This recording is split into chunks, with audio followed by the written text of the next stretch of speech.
j'espère que vous allez bien. C'est un plaisir de vous parler aujourd'hui. Aujourd'hui les gens, comme vous le savez, j'ai fait une école de commerce dans laquelle j'ai passé de longues heures à travailler avec rigueur, acharnement et sérieux. Mais attendez, non, en vrai pour valider l'année, il a quand même fallu bosser un minimum, mais surtout réaliser un business plan. Et ça, qu'est-ce que ça... Et ça, qu'est-ce que ça veut dire encore? Pour faire simple, il fallait inventer une entreprise. Ok les gens, j'ai une idée, on va inventer une salle de sport originale. Une salle de sport qui vole, mais surtout réalisable. C'est trop nul. Et je vous dis même pas de la merde, j'ai dû écrire plus de 50 pages dessus. La première étape était donc de trouver l'idée de ce business plan. Et moi vous me connaissez, je suis avec simple. On me demande de parler de quelque chose, boum, salle de muscu. Voilà, ça va vite, on perd pas de temps, on passe à la suite. En plus ça tombe bien, car avec toutes les petites qui se mettent au squat, on peut être sûr que la muscu c'est un secteur d'activité, boum, en pleine explosion. Bon, et maintenant qu'on a l'idée de base qui est la salle de sport, le temple, il faut qu'on sache comment se différencier des autres. Quelle va être notre valeur ajoutée? Qu'est-ce qui va attirer les gens chez nous? Pour trouver ça, il faut alors se demander quels sont les problèmes de notre société. J'ai craché partout, il y en a partout dans l'ordinateur. La guerre, la crise, la famine, l'humour de merde de Thibaut InShape qui recycle dans chacune de ses vidéos et qui...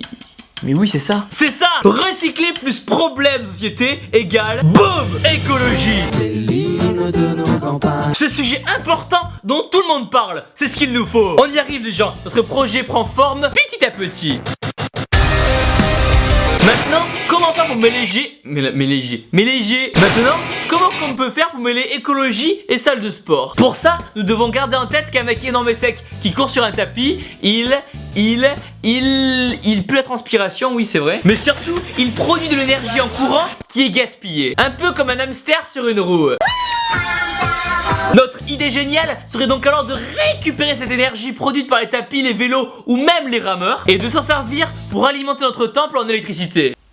Tiens, petite veine. Pour faire simple, plus on va faire de vélo, plus on va produire d'électricité, plus la salle de sport pourra faire des économies, plus nous on va perdre de la graisse, plus les petites auront le fessier bien ferme, plus le monde ira mieux. Comme ça, boum, tout le monde il est content. C'est la maison du content. Ok les gens, maintenant qu'on a l'idée, il faut se demander quel type de personne pourra s'inscrire dans notre salle de sport. Il faut que ces personnes soient sportives, qu'elles aiment la nature et les fleurs et qu'elles puissent se payer la salle de sport. Les jeunes, pas sûr. Déjà qu'ils doivent payer l'happy hour le jeudi, le vendredi, le samedi, le dimanche soir, je doute qu'ils aient encore assez d'argent pour se payer l'abonnement à la salle de sport. De plus, quand on est jeune, on n'est pas tous forcément sensibles à l'écologie. Perso, à 17 ans, je m'occupais plus de prendre des bras que de savoir si la couche ozone allait bien. Les vieux seraient les clients parfaits alors? Non. Ils sont déjà bien trop occupés à nous rappeler que de leur temps Tinder n'existait pas et qu'à leur époque, il y avait que 150 Pokémon. Du coup, la tranche d'âge 26-40 ans peut être pas mal du tout. Maintenant, il faut comprendre qui seront nos ennemis. Contre qui allons-nous nous battre et qui va nous empêcher d'être milliardaires et de manger du caviar au riz d'Inde. En concurrent, nous aurons alors les salles low cost, genre Fitness Park.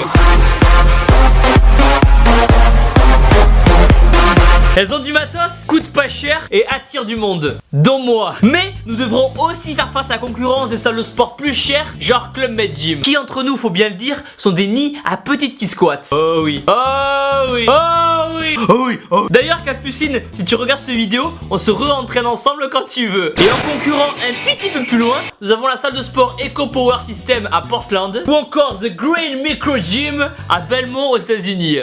J'ai vraiment un accent de merde. Qui ont déjà mis en place ces machines de récupération d'électricité. Et dans un autre délire, il y a un hôtel en Allemagne qui offre le riz d'Inde à midi à la personne qui pédale 6 minutes sur un vélo électrique. Bon, et c'est bien beau tout ça, mais qu'est-ce qu'il y aura à foutre dans notre futur temple écologique? Déjà de une, il nous faut des machines pour récupérer l'électricité. Et pour ça, il existe plusieurs marques. Sport Art Green System et Green Revolution. You see, as they pedal, they are creating electricity. En gros, quand vous allez pédaler, un boîtier va récupérer l'électricité grâce à un système de dynamo. Namo et l'envoyer dans un compteur qui pourra la stocker en attendant de l'utiliser ou de la revendre à EDF. Et apparemment on peut même relier plusieurs vélos au même compteur pour produire plus d'électricité. Ce serait énorme et sec de pouvoir installer ce système dans les cours d'RPM. On peut même aller plus loin et imaginer des compétitions entre les adhérents à celui qui produira le plus d'électricité par mois. Il y aurait un écran géant comme dans Monstres et compagnie et le gagnant aurait son pot en riz. Comme ça pourrait motiver les gens à venir s'entraîner tous les jours. Ok, les vélos, c'est fait. Maintenant on peut imaginer que dans notre salle il y aura des rameurs et des tapis avec le même système écologique. Et pourquoi pas aussi un sol piézoélectrique pendant les cours de Zumba qui va produire de l'électricité à chaque fois qu'on va poser le pied par terre. En plus il existe déjà plusieurs marques comme Paven ou Energy Floor. Dans notre temple il y aura aussi des haltères parce que voilà, c'est un peu notre petit plaisir à nous.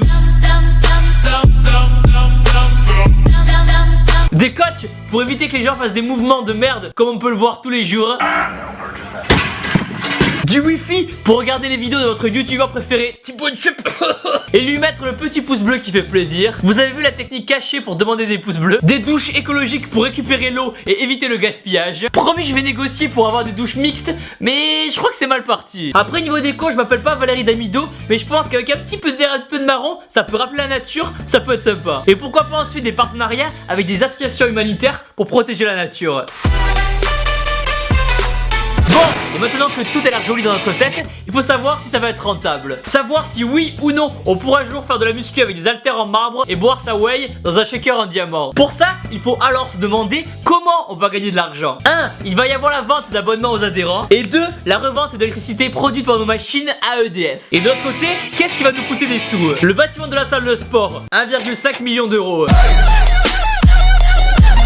Une quarantaine de machines électriques, 200 000 euros. Une vingtaine de machines et d'haltères normales, 100 000 euros. Les dalles piézoélectriques, 200 000 euros. Les douches, lavabo, toilettes, 50 000 euros. Les pubs à la télé pour se faire connaître et les placements de produits, 300 000 euros. Puis le ménage, l'assurance, 40 000 euros, 100 000 euros, 1 000 euros, 100 000 euros. Stop! Bon, je préfère vous annoncer de suite que je suis une merde en maths. Donc ceux d'entre vous qui veulent se faire le calcul précis, qui se fassent plaisir. De mon côté, j'ai trouvé sur internet quelqu'un qui avait déjà fait le calcul. Donc voici le bilan. En gros, cette salle coûterait 2,1 millions d'euros à créer. Faudrait qu'il y ait à peu près 500 adhérents inscrits pour qu'on commence à gagner de l'argent. Que si tout se passe bien, dans 3 ans on peut ouvrir une nouvelle salle. Et on commencerait à être rentable et à gagner de l'argent au bout de la 4e année. Bilan?